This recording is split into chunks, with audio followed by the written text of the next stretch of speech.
I never thought I'd be the kind of father who would cancel his own daughter's wedding. But life has a way of pushing you to extremes you never imagined possible. My daughter was always a challenging child. When she told me about her engagement, I felt relieved. Finally, she was settling down with someone she loved. After all the nightmares I'd faced while raising her, this seemed like a light at the end of the tunnel. Since she and her fiancé were struggling financially, I offered to pay for the whole wedding as their wedding gift. What did I get in return? I was banned from attending. The devastation hit me when I discovered this in the most humiliating way possible. I had called the wedding planner to add my brother to the guest list. When he said it was full, I asked to see the complete list. He was reluctant, saying my daughter had asked him to keep it private. I had to remind him that I was the one paying for everything before he finally gave in. My heart sank when I saw the list. Neither my wife's name nor mine was on it. When I called the planner back, thinking there must be some mistake, he shared an email exchange that made everything worse. My daughter had specifically instructed them to prevent us from entering the venue. I tried calling her immediately, but she was at her bachelorette party and didn't answer. She didn't return my calls the next day either. When I finally went to her apartment 3 days before the wedding, she said she was too busy to meet me. She was avoiding me because by then, the wedding planner had told her I knew about the guest list. "Well, good for you," she said when I confronted her about banning me from the wedding. "Save you the time and effort of traveling to the venue. If I have time, I'll forward you the wedding photos." I lost it. No explanation, no regret, no apology. Just cruel indifference. Tears filled my eyes as I asked what I had done to deserve this. That's when she unleashed years of stored-up bitterness. She claimed I had always mistreated her, first by slapping a stepmother in her face, and then by siding with others even when she was at fault. She wanted unconditional support, even when she harassed my sister's daughter. How could I support her when she was caught doing drugs in class? Even though I had defended her then and prevented her expulsion, even though I helped her get into college, none of that mattered. She remained ungrateful. When she saw me crying, she accused me of creating negativity in her home. When I reminded her that I was paying for her wedding, she became hostile, claiming I owed her this and wasn't doing her any favors. I snapped, telling her I owed her nothing, that this wedding was a favor, and I had done more than enough. She just told me she didn't have time for my emotional drama and asked me to leave. Back home, I broke down in front of my wife. She's usually a forgiving person, but seeing me cry made her angry for the first time. "We need to stop her from feeling entitled to hurt us," she said. My daughter had been living off my money until a year ago when she finally got a decent job. She hadn't saved anything for her wedding because of this. That's when I decided enough was enough. I was going to teach her a lesson. I called and canceled all the wedding arrangements. I didn't care that I barely got any refunds from the advance payments. I wanted to cancel the wedding planner and venue too, but I knew that would alert her and she might make other arrangements. I wanted to ruin her special day. I let her keep the dress since she already had it. All of this made me feel terrible, but after thinking it through, I knew I had done more than enough for her. Why should I feel bad about ruining her wedding, but she didn't feel bad about banning me from it? The chaos unfolded exactly as I had planned. On the wedding day, when the coordinators, caterers, and decorators showed up at the location, security turned them away with a cancellation email. When the wedding planner called asking for the final payment, I told them I was no longer involved and they could talk to my daughter about it. They later told me she got into a fight with the venue guards and almost got arrested for trespassing. Her fiancé had to step in and save her. When she tried to contact me afterward, I blocked her number. When she came to my house, I denied her entry at the main gate. I wanted peace, but I wasn't afraid of her. Talking would be pointless. Like when I visited her home, her words would only hurt me more. She needed to face consequences for her actions. She couldn't keep getting away with everything like she did as a child. She wanted only her friends at her wedding, not family. Fine. I honored her decision. Fortunately, she had to deal with explaining the cancellation to her friend herself. I didn't have to tell them anything. The only people who weren't happy with what I did were my parents. They said no matter how badly our kids treat us, we should never be cruel to them. I told them my daughter brought this on herself. All her life, she had been selfish and mean. Even though I try to defend what I did, the guilt still lingers. I act tough, but deep down, I regret canceling my own daughter's wedding. Writing this down has helped ease my heart, even though I'm not sure why I'm sharing this story. After I shared my story, Many people asked about the history of my daughter's hostility toward us. The truth is, it's a long and painful tale that goes back to her childhood. My daughter was 7 when I divorced her mother. Her mother had found someone else and left me for him. They were moving to Europe and didn't want to take my daughter with them, so I got custody. I raised her alone for 5 years before I met my current wife. My wife is a children's counselor and teacher. She's not from here. Her family immigrated from the Middle East with nothing, fleeing from war. She grew up in an NGO because her parents couldn't support their 5 children. That's what drew me to her. Despite her tough background, she put herself through school, got a master's degree, found a good teaching job, and built a successful life. But my daughter hated her intensely from the start. When she was a teenager, it made some sense. It must have been hard watching someone take her mother's place. My wife tried to reassure me that our daughter would be okay as an adult, that she would see me as more than just her father, but as a person who needed companionship too.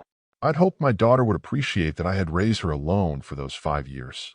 Sadly, she showed no gratitude. Instead, she became increasingly hostile toward both of us. Things got so bad that I had to send her to live with my sister, who had a daughter the same age, hoping she might find friendship there. That arrangement lasted less than a year. After a few months of peace, my sister gave up. It was their last year of school, and she didn't want her daughter's grades suffering because of the constant petty fights my daughter picked. So my daughter came back to live with us until high school graduation, though she spent breaks with my parents. Eventually, she announced she would finish high school while living with them and refused to come home. I arranged carpooling since my parents lived far from her school. That arrangement worked as long as she seemed happy and peaceful, but then her grades came in. They were terrible. That's when I discovered she'd fallen in with the wrong crowd, students who were doing drugs. The real reason she wanted to live with my parents was that she had a bad boyfriend. She would sneak out after they went to bed and roam the city until after midnight. She had to repeat her senior year. Getting her through college was another nightmare. Her grades and attitude were so bad that she wouldn't have gotten in anywhere if I hadn't pulled some strings to get her into a decent college. But even there, she fell in with the wrong crowd and started using drugs again. Things got so bad she had to go to rehab. She finally graduated at 25, but relapsed the year after, so I had to send her back to treatment for a few months. She's truly been difficult. Calling her that isn't being unkind. She's constantly brought me stress, shame, and heartache. I'm so grateful for my wife. Any other woman might have convinced me to abandon my daughter, but my wife was the one who kept urging me to be patient. She sacrificed so much for both of us. How does my daughter repay her? By calling her a gold digger. Yes, my family has some generational wealth from our export company. My daughter claims my wife only married me for money, arguing that why else would a woman marry a single father 12 years older than her?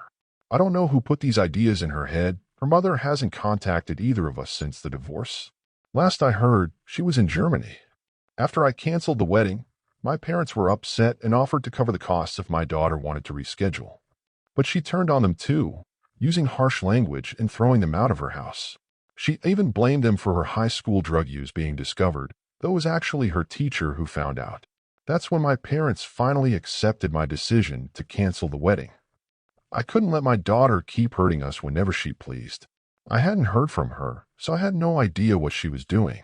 10 days after what should have been her wedding day, my parents visited her. She and her fiancé weren't married yet.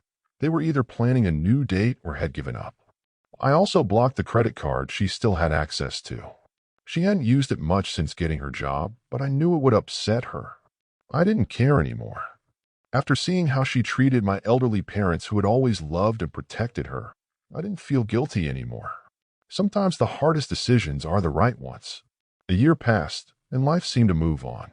Through friends, I learned my daughter had married her fiancé in a small ceremony with just their close friends. I wished her well in my heart, even though we weren't in contact. My niece told me they'd moved to a nearby city. That was all I knew about her life. Then one day, I got a call from an unknown number. It was her husband, Matt. My heart jumped. I feared something had happened to her. But he assured me she was okay. He just wanted to meet in person. He suggested dinner since he was in town.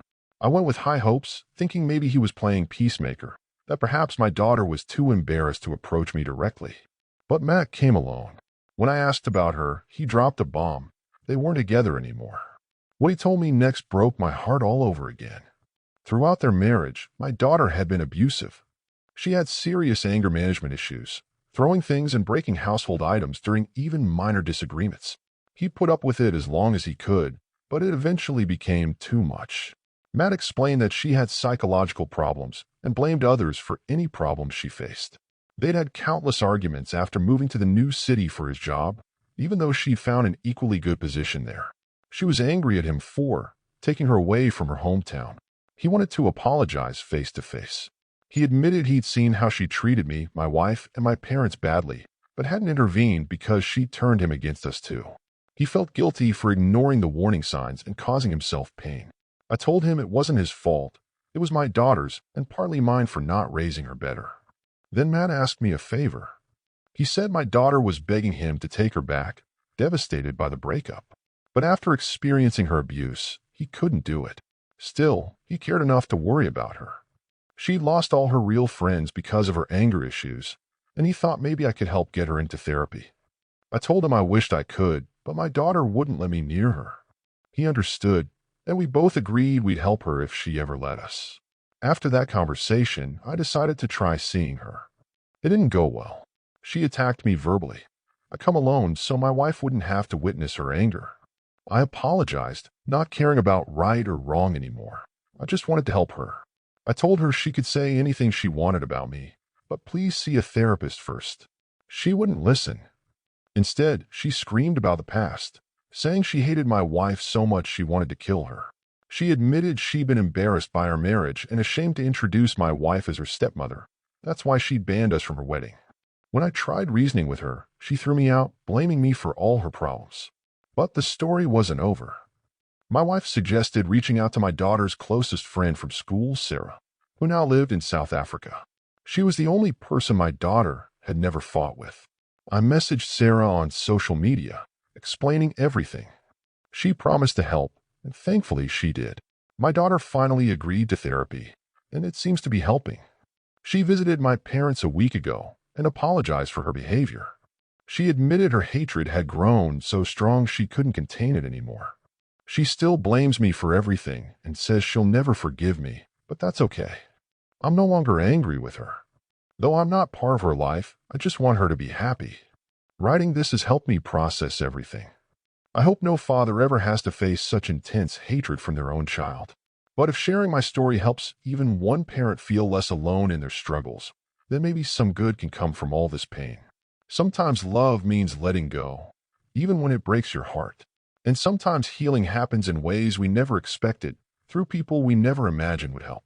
All we can do is hope for the best and try to find peace with the choices we've made.